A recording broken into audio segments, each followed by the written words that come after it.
wishing everybody a great and happy afternoon. Welcome everybody, welcome students, faculty and guests to the second of our Tinker graduate research roundtables on Latin America.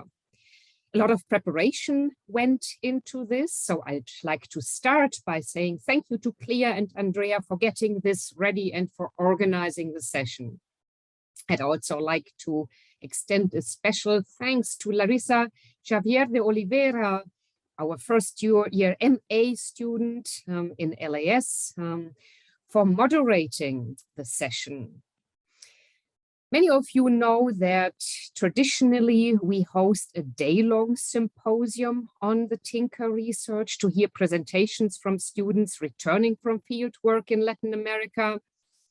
You can also guess that due to COVID, this is all a bit different recently. So this year we have hosted or are hosting 2 roundtables to hear from returning scholars, some in the field, some who couldn't go all that far.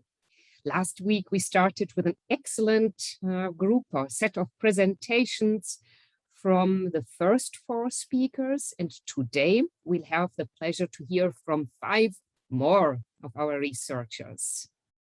I'd also like to extend special thanks to the Tinker program and remind everyone that the Center for Latin American Studies has been fortunate to receive Tinker funding for around 40 years.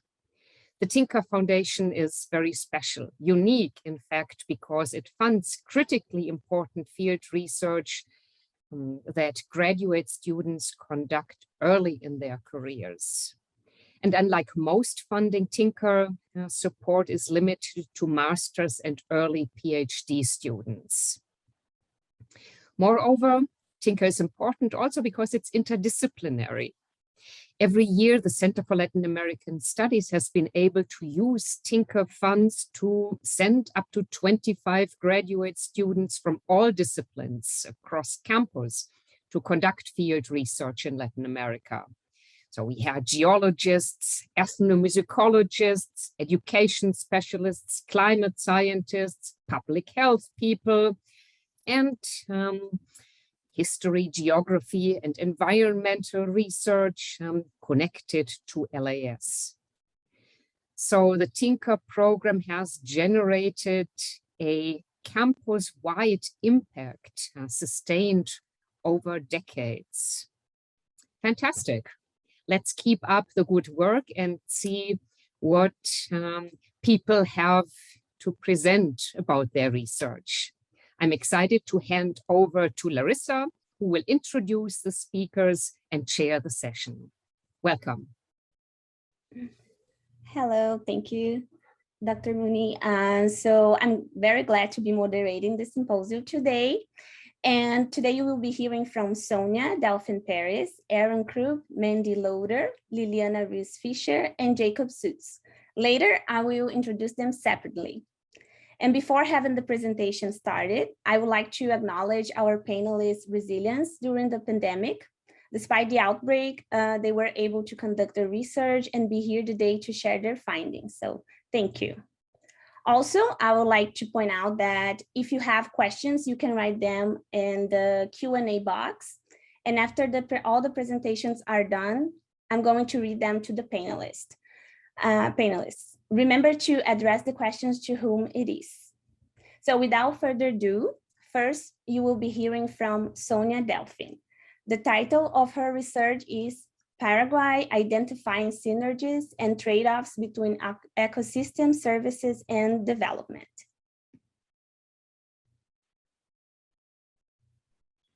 Thank you so much, Larissa, for that introduction. Hello, everyone, and thank you so much for joining us today. First of all, I would like to thank the Tinker Foundation and the Rapport Foundation for providing the funds to conduct this work. And today I want to take all of you to Paraguay, my home country in South America. So everyone, please get ready, pack your bags, and come with me to Paraguay. On this trip to Paraguay, we will be exploring some synergies and trade-offs between ecosystem services and development. When I say ecosystem services, I am referring to those benefits that we receive from nature. For example, food, climate regulation, and among others. I conducted my research in a very remote place called Bahia Negra in Paraguay. And now I want to tell you a little bit more about my study site and why I decided to work here. Bahia Negra is a very remote place, as I told you, and it's a very interesting place to conduct research. One of the things is that the Pantanal, which is the world's largest tropical wetland, is in this region. This region also has a huge diversity of plants and animals, and is also home to many indigenous communities whose livelihoods depend on the forest and the river. On the other side, it is also important to mention that this region has a very weak policy oversight, and this is leading to an increase in cases of illegal deforestation. So deforestation is really an issue in this area. Can you imagine that less than 5% of the Pantanal is protected? Insane. Another important element is the diversity of stakeholders. In this region, we have indigenous communities, we also have cattle ranchers and citizens of Bahia Negra, and people that have different origins. For example, we have Paraguayans, we also have Brazilians and Europeans, a very interesting mix of people. For all these reasons is that I decided to work in this area because I think it's a good place to propose different ways to try to find a balance between conservation and development. Now let's dig a little deeper into my research. I traveled to Paraguay during last summer and part of the fall, and I just came back 3 weeks ago from there. I had an amazing experience, and I was working with indigenous communities from 2 main communities, Puerto Diana and Carchabalú, and also cattle ranchers and the citizens of Bahia Negra. I conducted surveys, house-to-house surveys, and I was able to reach 140 people. I was using a combination of a snowball and random sampling method. And yeah, it was an amazing experience. And with this information, I was trying to answer 2 main questions.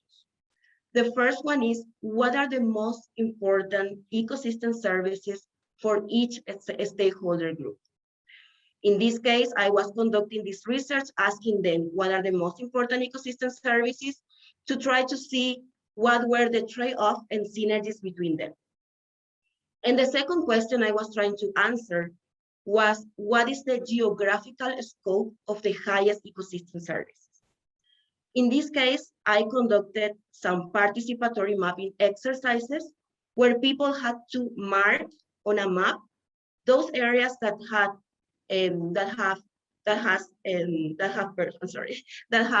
a high cultural and ecological values for them from their perspective. And here, I want to make a pause just to tell you a little bit more about the picture that you are seeing on your upper right. And you will see one person with a map surrounded by many people. So this person that you see there is one of the oldest inhabitants of one of the indigenous communities. And he was surrounded by his grandchildren. It was a very interesting dynamic because they were working all together to try to identify those areas that are important to be conserved. And I wanted to share this with you all because I think that it's very interesting to see the interaction and the dynamic between different generations. And now going back to the questions. With this information that I collected regarding the most important ecosystem services and the geographical scope, I identified the trade-off and synergies between ecosystem services and development. And the overarching goal of my research is to use all this information to propose a method that is more participatory to develop land use planning. And when I say land use planning, I am referring to this tool that allows us to allocate the different land uses in the territory. For example, forest, agriculture, cattle ranching, urban areas, among others. Some of the preliminary results, and I am saying preliminary because I just came back from the field 3 weeks ago, and I was preliminary analyzing my data, and this is what I want to share with you all today. So regarding the benefits from forest, for the indigenous communities, the most important ecosystem service was food, followed by honey and timber. If we look at the citizens of Bahía Negra, the most important ecosystem service was timber, followed by habitat for species and oxygen. And however, for the cattle ranchers, the most important ecosystem service for them was food for cattle, followed by timber, oxygen, and climate regulation. If we pay attention to all those #1 ecosystem services, the most important ones, we can notice that there is a connection between the most important ecosystem service and each of the group's interests. Regarding the participatory mapping with the indigenous communities, I learned during my time in Paraguay that the indigenous communities, these are called Ishir indigenous communities, they are claiming the return of their ancestral land called Exma or Puerto Ramos in Spanish. It's a very interesting situation and it is very uncertain how and when this happened. But if you look at the map that I am showing here with the yellow arrow, the private property or the property that they are claiming is between two indigenous communities. So the red line in the map are showing the lands that are owned by the indigenous communities. So what happened is that somehow someone sell these lands and they are right now under private ownership, and someone who has a Turkish origin is owning those lands. And the communities were telling me that in previous years or in ancestral times, they were moving from one community to the other using those lands. And right now, because it's private, they are not allowed to enter there anymore. This is like a very, very terrible and sad situation, and I really hope that they can have those lands back. And if we talk about the trade-off and synergies, and I found that timber is a trade-off if we think about food and honey. What exactly this means? If I cut trees to get timber, I am decreasing the amount of food and honey available. However, on the other side, if I talk about synergies, I have food, oxygen, climate regulation, and habitat for species. This means that if I use one ecosystem service, I am not affecting the quantity of the other ecosystem service. So we can use this information to try to find balance and to try to find like a middle point among stakeholders. Now I would like to share some reflections with you all based on my experience. And I want to share these reflections and kind of lessons learned from the field. And there are 3 aspects that I want to discuss with you all. The first one is local support. I think local support is extremely important to really build the relationships with the communities and successfully implement a project. If you look at the picture that is in the bottom left, you will see that there is a person there with me, and that was someone that I was able to hire during my field work thanks to the Tinker funds, and he was supporting my work and helping me with those connections in the field. And this person is from Bahía Negra, he's local, and I also have support from another person, which is part of the Ishir and Ishir indigenous communities. And I really think that without their help, this research wouldn't have been possible. The second thing is adaptation. We really need to be flexible, and quickly adapt our project if necessary. What happened to me is that I did a pre-test of my survey with local people. However, when I went to the field and I was trying to conduct my surveys, there were some people that couldn't understand exactly what I was saying with some questions. So I had to quickly adapt the language in order to do my work. And the third one is community engagement. We need to think beyond our project. And we really need to find ways to be part of the community and to be part of those day-to-day challenges that they are facing. For example, in the picture that is in the middle, you will see all that smoke in the sky. It was fire season when I was there, so I had to stop my work and try to support the community.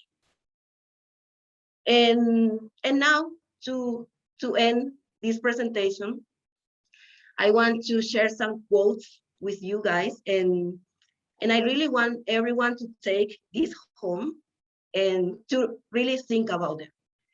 So the first one is, the forest is our grocery store. This was coming from an indigenous person. We used to eat some plants that we cannot find anymore. The forest is an important element for cattle ranching. It provides shade and food for the animals. Without forests, there is nothing left. Muchas gracias, thank you so much. And a big thank you to the indigenous communities and to all the participants and new friends of Bahía Negra. Back to you, Larissa. Thank you very much, Sonia. So now you will be hearing from Aaron Krupp. The title of his research is Reverse Osmosis, Water Treatment Plants in Rural Communities, Northern Guanajuato.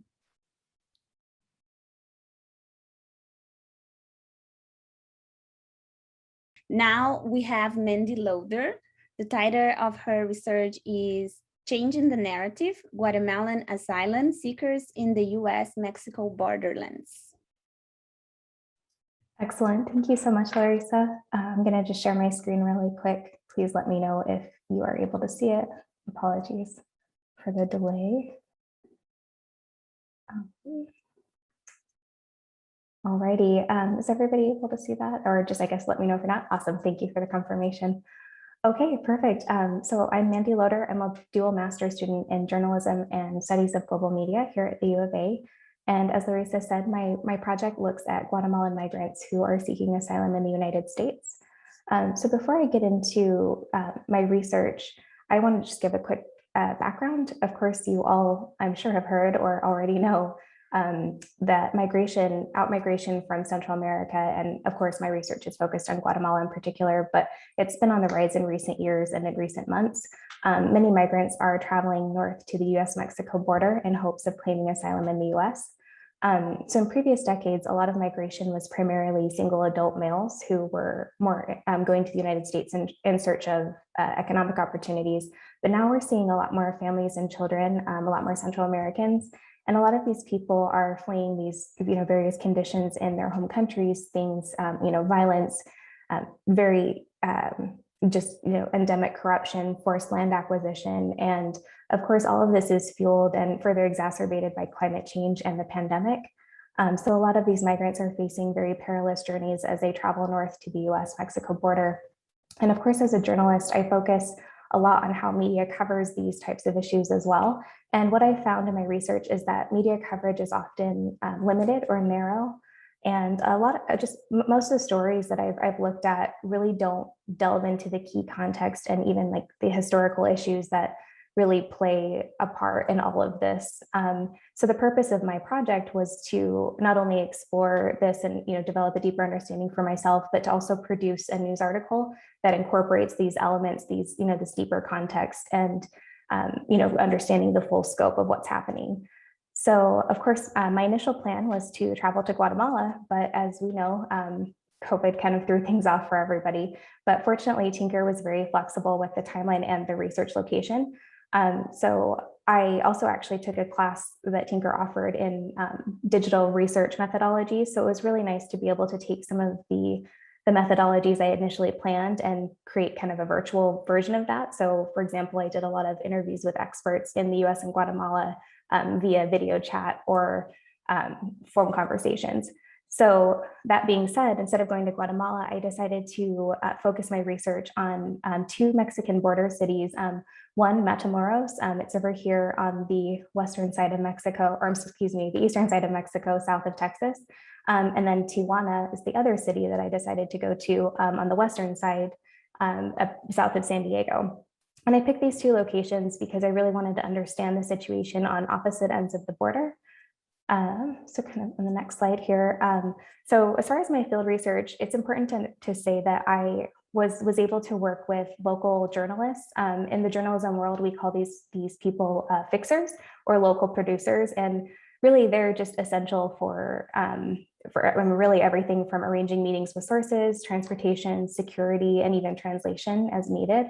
So in these two cities, I spoke with migrants, I spoke with non-governmental organizations and activists, and really all of this just allowed me to see firsthand what's going on. Of course, I did extensive pre-research on Guatemala and migration, but just seeing everything in person really puts it in perspective in a way that nothing else really can.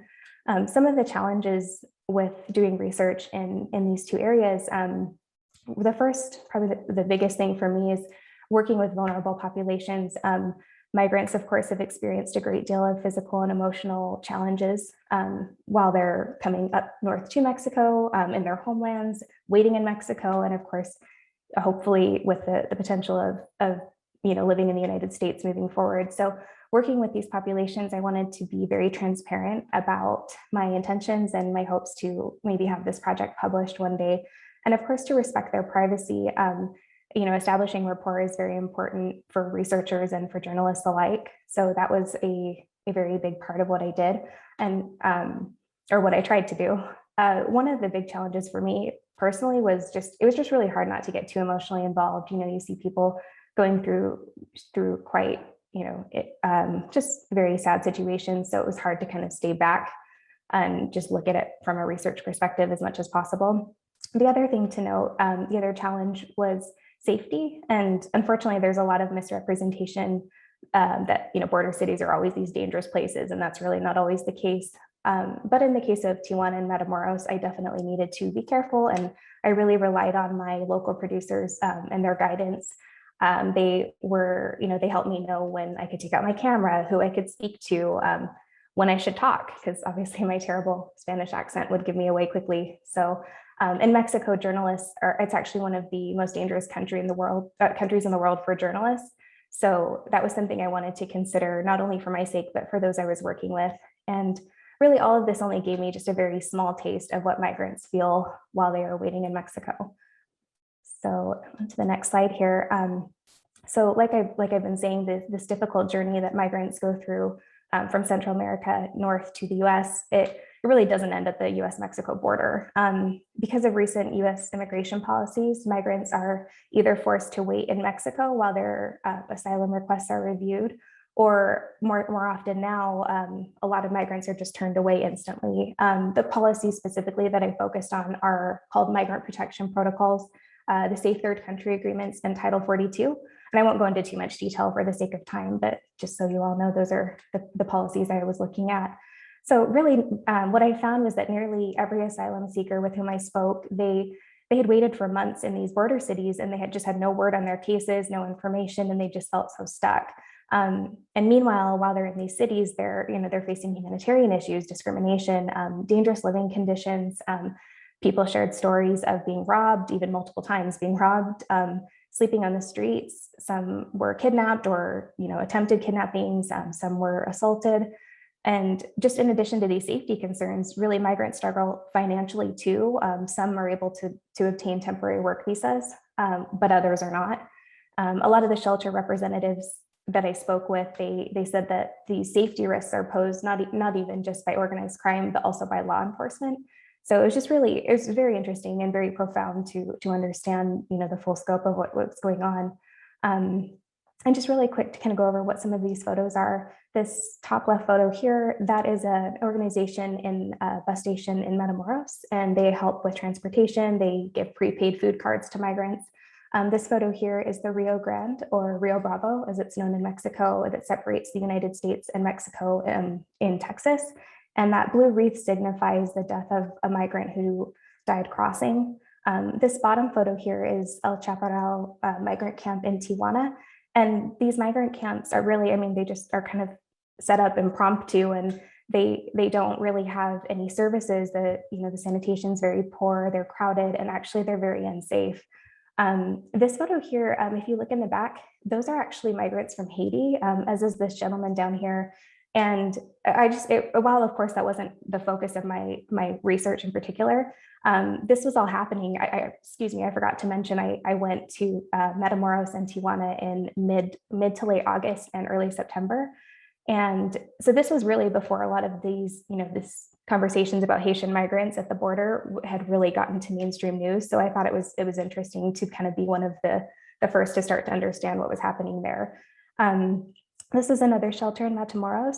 This one, and actually these two as well, are all shelters in Tijuana. I found it very interesting that they're all so different. Each of the shelters offer different services. They of course look different, different groups of people who are able to stay as well. And then this here is the border wall that separates the US and Mexico along the Pacific Ocean. And then this photo here, I found the juxtaposition of the border wall and what was happening on the Mexico side so interesting. You could see, sorry, you probably can't see through these photos, but on the other side, there's barbed wire, there's surveillance towers, and it just looks so intimidating. But on the Mexico side, it's these beautiful murals, it's so colorful, and just really promoting these ideas of unity. So I just found that contrast very interesting. And so just to kind of wrap this all up, there was one incident that happened in Tijuana. It was actually my very last day of field research. And just to talk really quickly about what happened, unfortunately, there was a rumor spread in El Chaporelle camp that the border was opening. And so dozens of migrants just rushed over, grabbed all of their belongings, as you can see in this photo here, their documents, and just rushed in hopes of being able to get into, to cross into San Diego. And the Border Patrol basically kind of lined up here to enforce the border. Mexican municipal police were there to try to navigate the situation and tell migrants what was going on. But really this just brought into perspective everything that I had been learning, and just this real world impact of these policies and how people on the ground are truly affected. So this had all stopped the pedestrian line to the people who were trying to cross over, for work, and the people who lived in San Diego. And people were shouting just very derogatory things at the migrants. Others were, seemed sympathetic. So it was interesting to see all of this come together in this incident. So that is everything. I just want to thank the Tinker program for everything, for the funding and all of the support. And of course, all of the staff's been amazing. I also worked with two incredible local journalists, like I said, and I'm so grateful to both of them, Veronica Guzman in Matamoros and Vicente Calderon in Tijuana. And then of course, my amazing project advisors, Janine Relly and Dr. Gonzalez de Bustamante.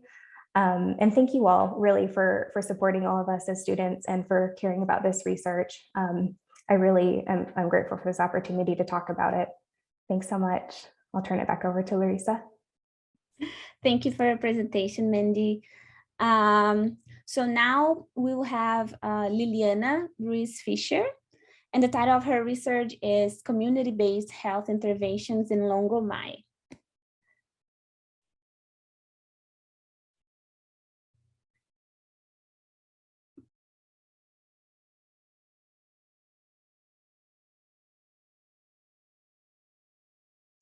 Sorry, I was muted there. Can you see my screen? Okay, let me.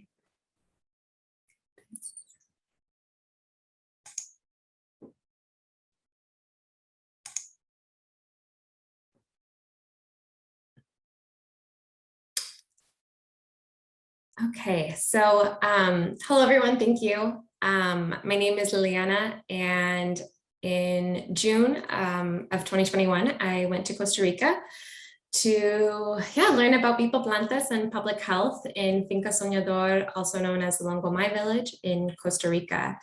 And I am a candidate for a master's in public health, for which there is a requirement to conduct an internship and have deliverables. And so as part of this field work for my internship, my guiding research question was, what are effective methods for developing culturally relevant, community-based public health interventions? So this is where I was. This is Longomai.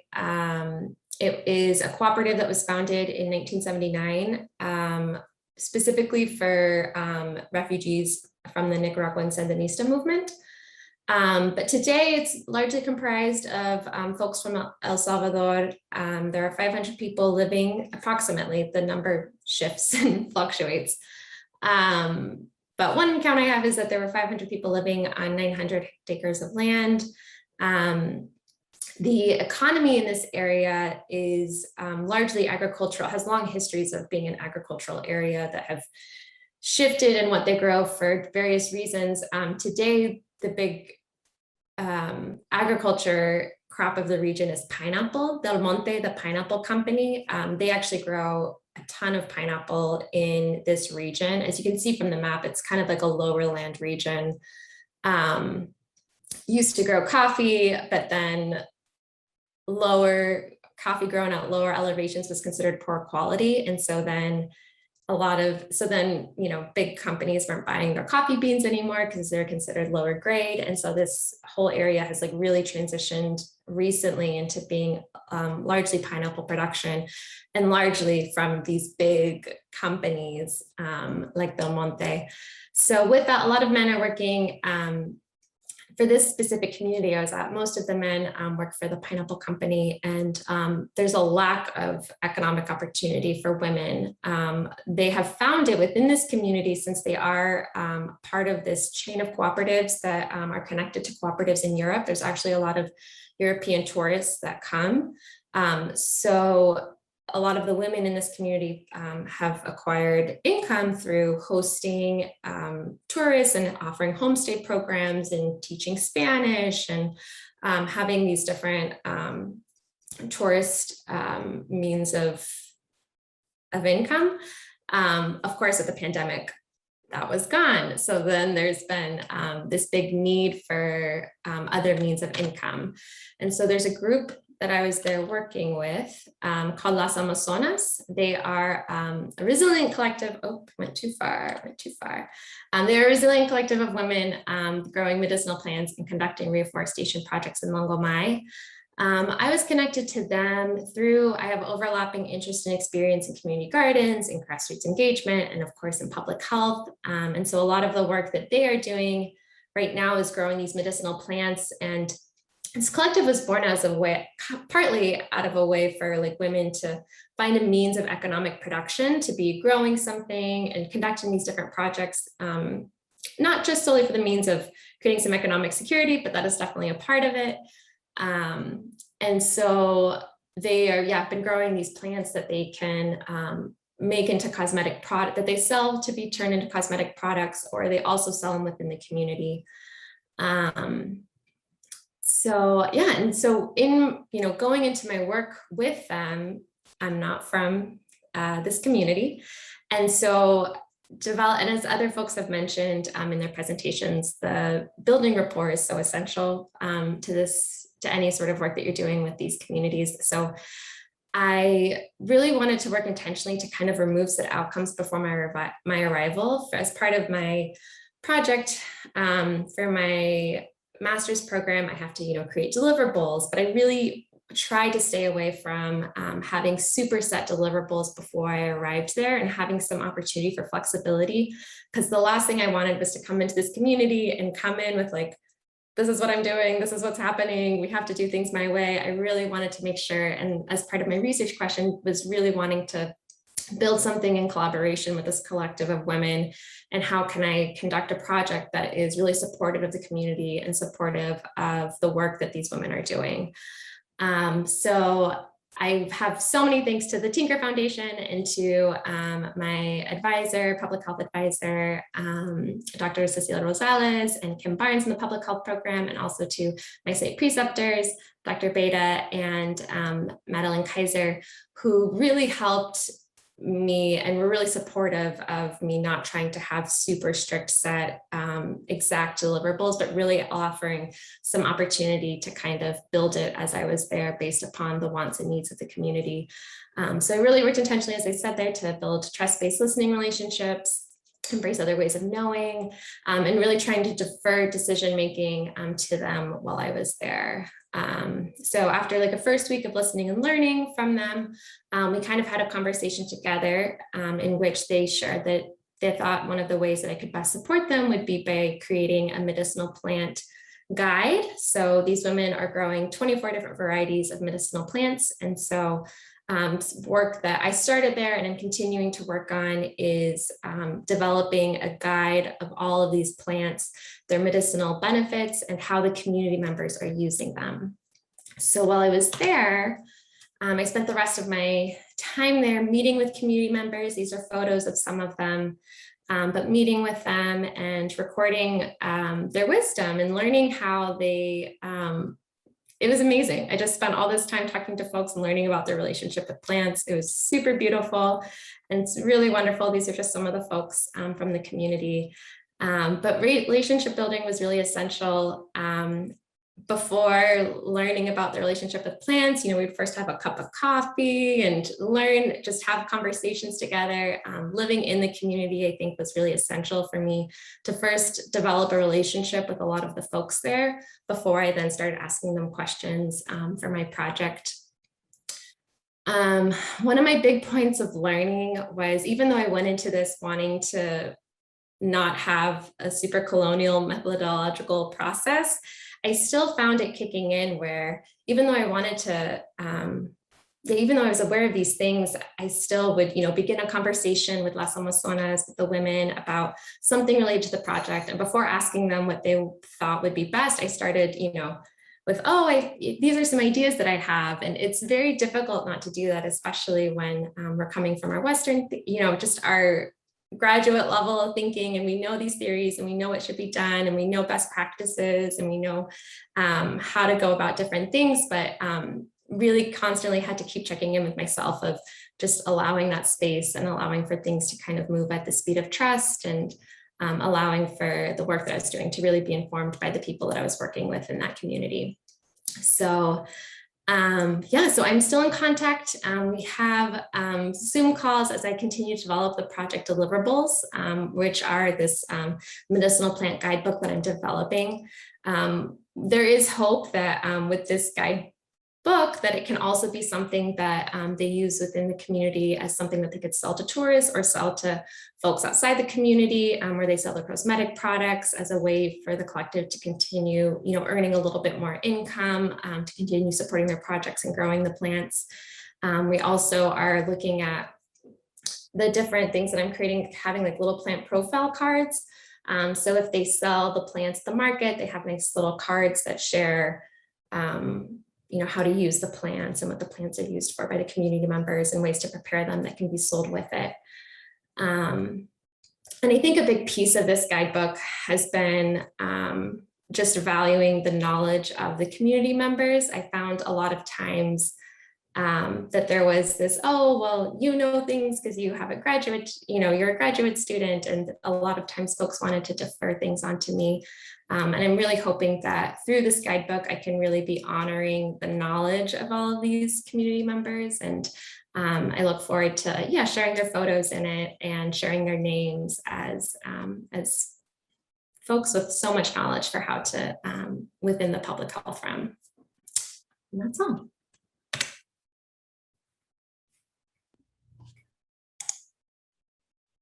Okay, thank you very much, Liliana. Thank you. So now you'll be hearing from Jacob Suits, and his research is about identity and migration, analysis of the Sertanejo dialect. Obrigado, Larissa. Let me just make sure I can share my screen.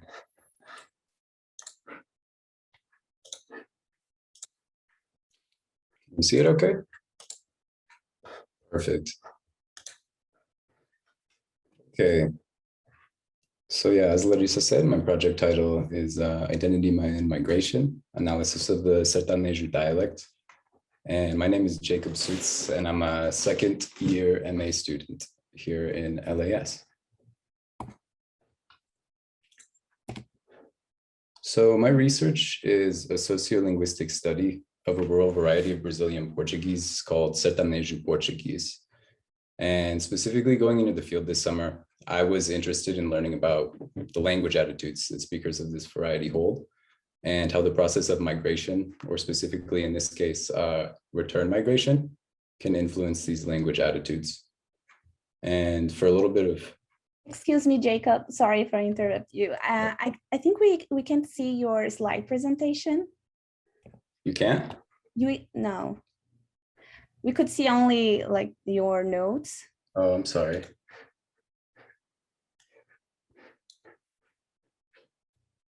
Let me try and fix that. I have two desktops. Can you see it, or is it still notes? Yeah, only the notes. Okay. 1 second then. I apologize.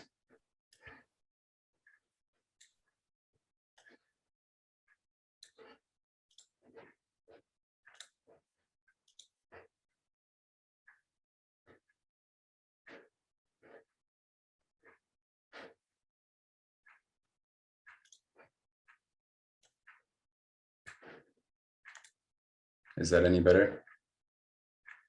Okay. Sorry about that.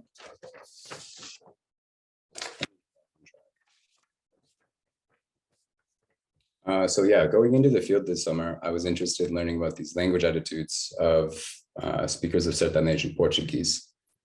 And for clarification, by language attitudes, I'm referring to what I'm calling essentially evaluative reflections or reactions that speakers of really any language have to their own or different varieties of their language.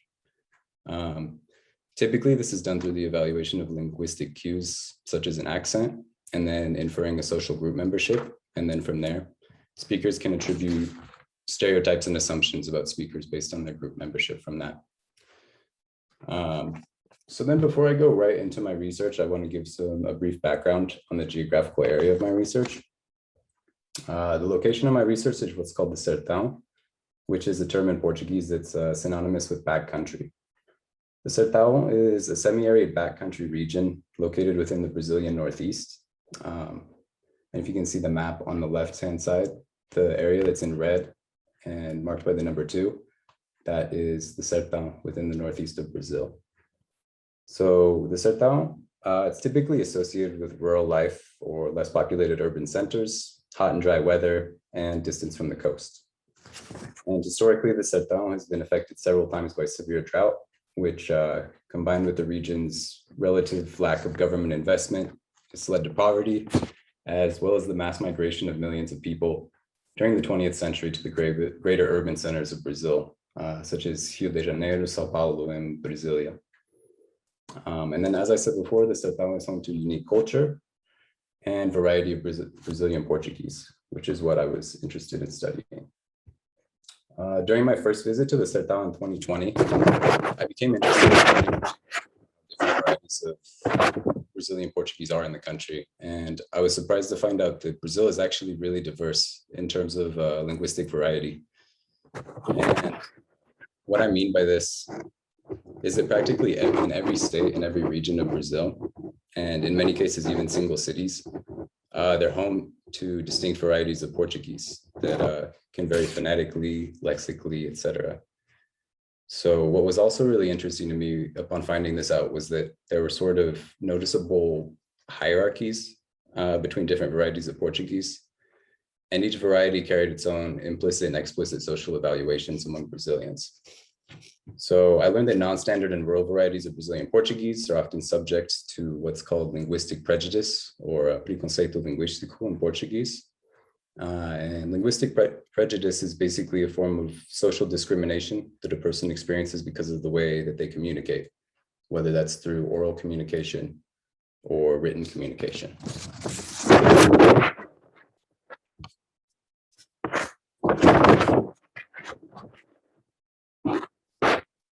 So Brazilians are generally, I would say, very aware of the way that the way that they themselves and the way that others speak. And this was definitely not an exception for residents of the Sertão. What I was interested in learning more about this summer were the attitudes that Sertão nations have about the variety of Portuguese, in addition to how these attitudes can be affected by migration. So some preliminary research that I did before I left for the field showed that although the Sertão had been experiencing trends of outward migration in the last century, this trend has actually started to reverse in the last 20 years.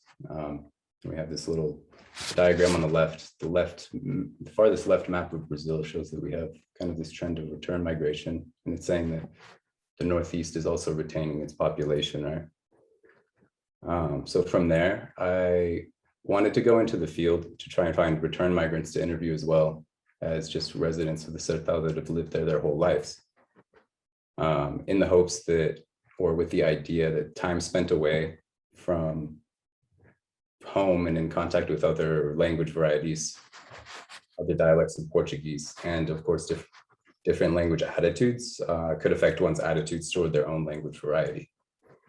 So in essence, I had planned on comparing the language attitudes between those that had never left the Sertão and those that had spent time away from the Sertão but returned. To talk about the specifics of my research a little bit, I used qualitative interviewing to gather data from participants. The variables that I compared across participants were age, education level, and whether or not the participant had ever lived outside of the Sertão. And then the questions that I was asking were aimed at getting participants to evaluate their own variety of Portuguese and then compare it with others across both the Northeast of Brazil and the rest of Brazil entirely. So pretty much questions like, how is Portuguese in the Sertão different from other Portugueses in Brazil? What does it mean to speak good or bad Portuguese? And who do you think, maybe for example, who do you think speaks Portuguese the best in Brazil, etc.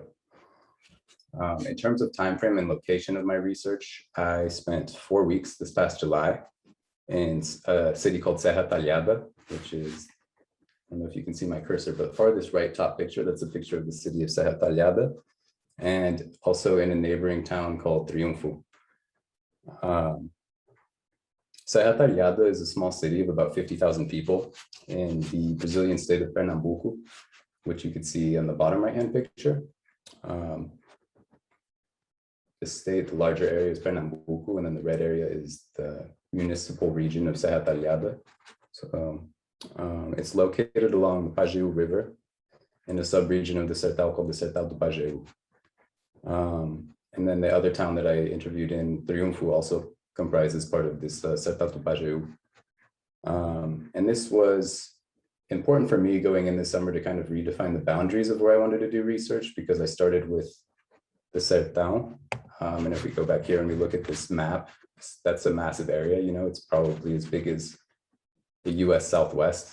So I had to really redefine and kind of look at it in terms of this very much smaller community, which now it's essentially limited to this little tiny red area that you can see in the bottom right-hand corner of the map. I used purposive and convenience sampling to get interviews. Most of the time it was connections through people that I had sort of met through friends. I had greater luck with, acquaintances, friends of friends, than I did with random cold approaches with strangers to get interviews. So the results of these interviews that I conducted this summer, the interviews that I collected suggest that sertanejos are aware of some ways in which their variety of Portuguese diverges from normative grammar that's taught in schools and from more, quote, standardized Portuguese in the rest of Brazil. Most interviewees were pretty easily able to provide me with anecdotes of a time where they'd been joked at, mocked, or ridiculed by someone that's outside of their linguistic community because of the way that they speak. However, my respondents didn't characterize their Portuguese as what you would say incorrect or bad, despite these negative evaluations by others. Sertanejo language was actually considered by one respondent as, quote, something natural, part of our roots, and something that needed to be conserved. Another participant noted to me that good language, in their opinion, came from one's ability to communicate ideas and express themselves clearly, not from an accent or from colloquial language. So then with that, in general, my participants framed language as a part of them in some way, displaying that language, has to, I think, plays at least some role in what it could mean to be sertanejo. And then, interestingly enough, another recurring theme that I found from my interviews with speakers was this sort of positioning of what I'm calling at this point, quote, sertanejo-ness, on a sort of scale. A lot of people informed me that Portuguese speakers outside of the cities where I was interviewing possess linguistic features that they would maybe somehow index them as more sertanejo. And then if I wanted to see good examples of this, I would have to go out into the country and spend time there and talk with these people. So this is getting to this idea of fractal recursivity. This is something that my advisor Tomze da Silva has brought up to me, so I thank him for that. And it's an idea that I'm exploring. It's this projection of an opposition, of a social opposition from one level to another. So when I will be returning to the Sertão soon in March to spend more time there, continuing this research, but in the future, I want to move away from comparing language attitudes from migrants and non-migrants, and sort of shift to a study of how identity is expressed in discourse about language, and learn how speakers position themselves within the Sertãos. Because like I said, we have the national level of positioning. They sort of position themselves above regional speakers. Regional speakers will position themselves above rural speakers.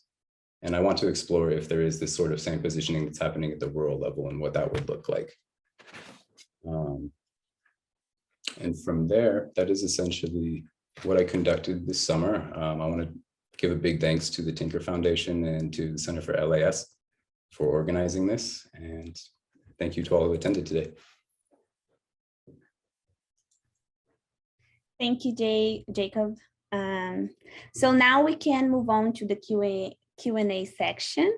All right, so just remember to address the question to whom it is, and to write your question down the Q&A box.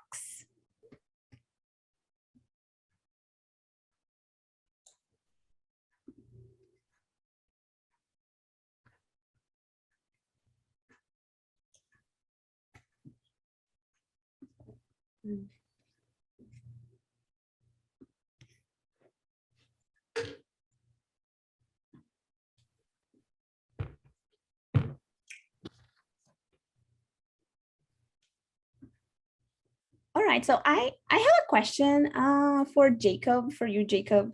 As I am Brazilian, I got very curious to know how living in Sertão shaped the way you speak Portuguese right now.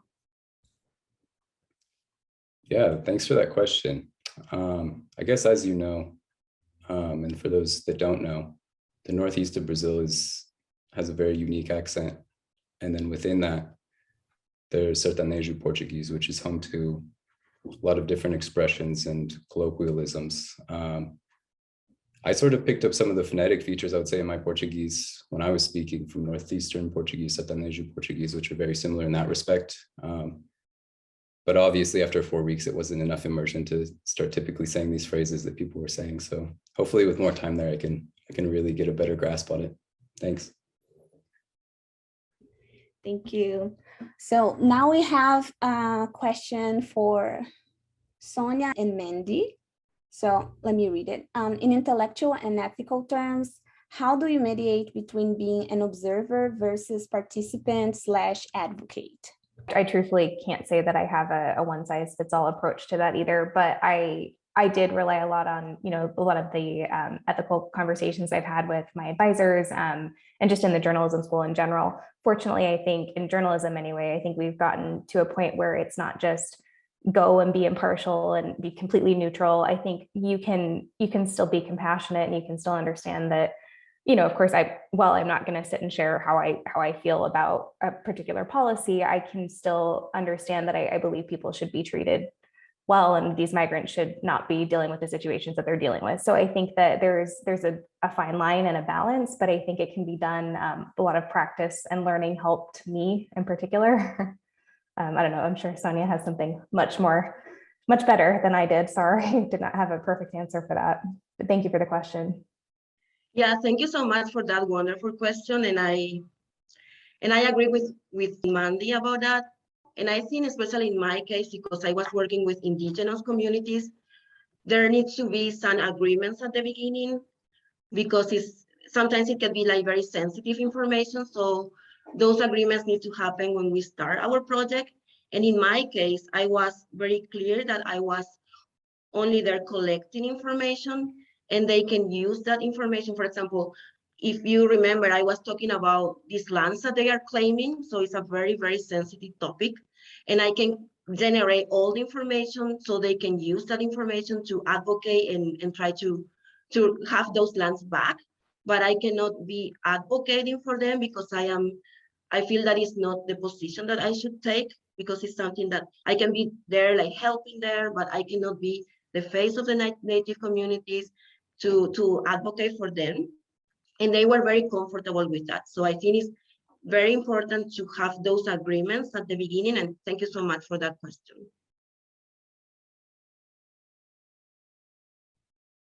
Okay, thank you. So I have a question for Liliana. And okay, so I just was curious to know whether the government provided Las Amazonas with financial support during the pandemic. And yeah, I was curious to know if the government supports this this community. No. Yeah, it's been really difficult. And it's interesting too, because the people within this community, it's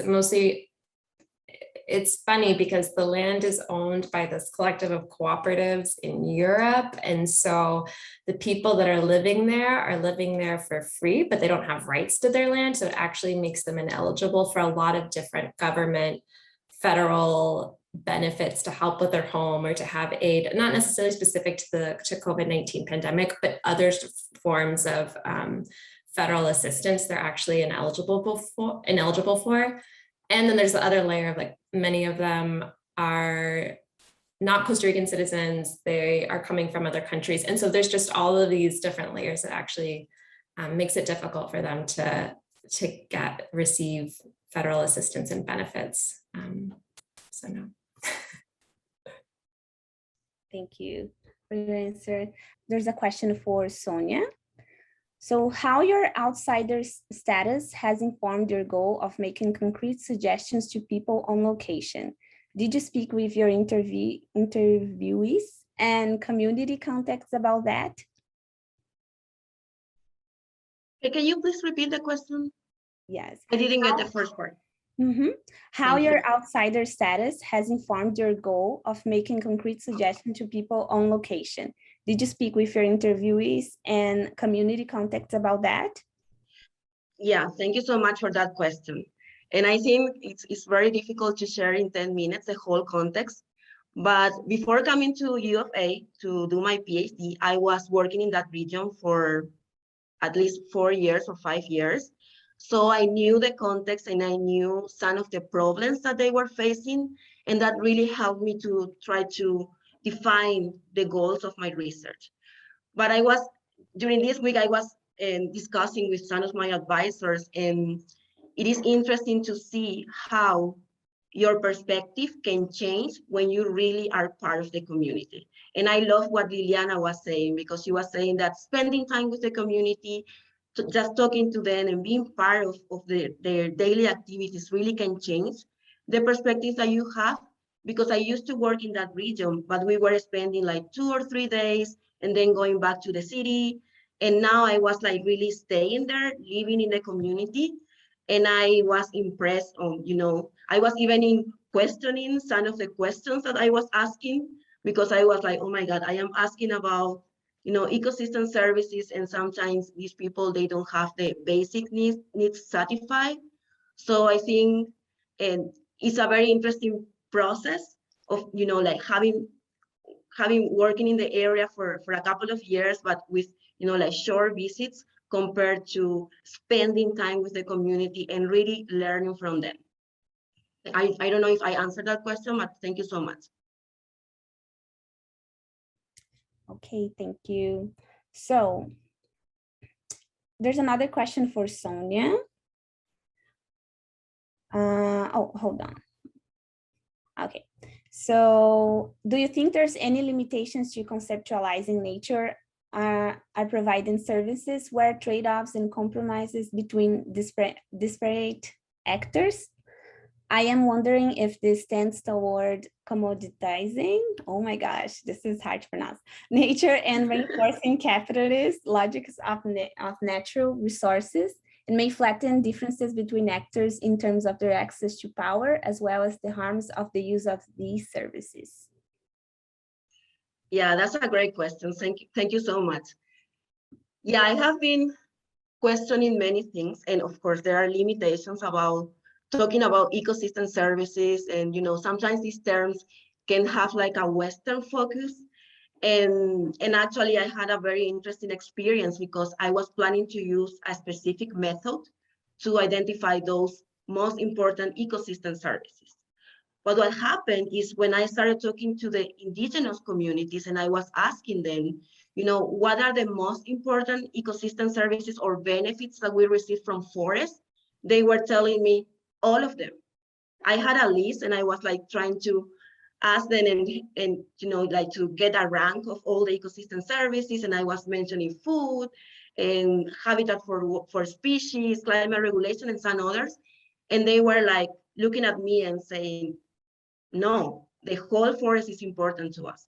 So I was thinking that, yeah, not in all the cases we can discriminate the ecosystem services per se. Sometimes we have to talk about the whole ecosystem because the whole ecosystem is providing those benefits, but all of them are important, especially for the indigenous communities. And if you remember one of the quotes that I shared at the end of the presentation, they say the forest is our grocery store. And they also said without forest, there is nothing left. So they are not talking about specific ecosystem services, they are talking about the whole ecosystem. So I found it very interesting. Thank you so much. Okay, thank you. Now there's a question for Mandy. Will it be possible to make your research results available to a larger public so that you can correct the limited truths that dominate in the media? Yeah, I appreciate you asking. I am hoping to wrap up my project by December, and I'm hoping to either publish it on either my own website or potentially pitch it to media outlets. It's going to be a long article, so I'm not sure who will take it, but we'll see. But yeah, I can inform either, Tinker or I think I actually plan to inform Tinker about the end result and the website. So that will definitely be happening in the next month or so. Okay, thank you. So there's another question for all of the panelists. As a current master's student working on developing their thesis, do you all have advice on how to approach the process of narrowing down your thesis topic? So Jacob, would you like to start? Sure. For me, at least, I had the community in mind that I was interested in, and just a very general idea that I wanted to work with language in some capacity. But I would suggest reading and talking with a lot of people, and like learning these new ideas, because there might be something that you have been thinking about, but then someone else can put it into words, and there are people who've studied it, and it can get you on the right path. So I would say definitely collaborate, talk, and read. Thank you. Liliana, do you have anything to say about this? Any tips? So in public health, we don't actually have a master's thesis. We conduct an internship because it's like a professional degree. So I'll let one of the other folks talk to that a little bit more. I can add something. Thank you, Amy, for that question. Hola, Amy. So I think one of the most important things is to define if you want to work with a community or what type of job you want to do. If you are planning to work in a specific area, like a community or something, I think the best thing is to go to the community, live with them, and learn about the needs that they have. And based on that, I think you can build the idea of your research together, and you will be really contributing to the community and helping with the needs that they have. I have something to add if that's okay. Amy, that's a great question and something I asked myself a lot for several months before I started mine. I would say pick something you're truly passionate about. I had a professor that would always hilariously tell us, this is your baby, this is all you're going to think about and dream about and talk about for years. So you really want to care about it. Erin mentioned earlier, just asking those questions, those why questions, and something that you're curious about, something that you care about that can really keep you going, because it does get a little bit tough as you're going through. And then really kind of a little bit of pre-research to make sure that you're honing in on the areas that you really want to understand. But best of luck. I'm sure your project, or excuse me, your thesis will be great. And now, so thank you for your questions. I'll be passed to Dr. Jadwiga Piper-Mooney. Okay, so can have a closure. Beautiful. Closure or opening of lots of new things in progress, right? We are not done just yet. So thank you everyone for such inspiring and fantastic presentations. I am very moved also by the options you all provide to give back to the communities that you are researching. That is beautiful, beautiful. So thanks to everybody for asking questions, for attending, for preparing, for getting involved and staying involved. And I truly hope that next year we'll have the great pleasure of seeing everyone back in a big hall, lecture hall with presentations where we can then keep the conversation going over a cup of coffee after sharing all your inspiring facts. So thanks again, everyone. And yeah, looking forward to seeing the results of your research in print or word of mouth.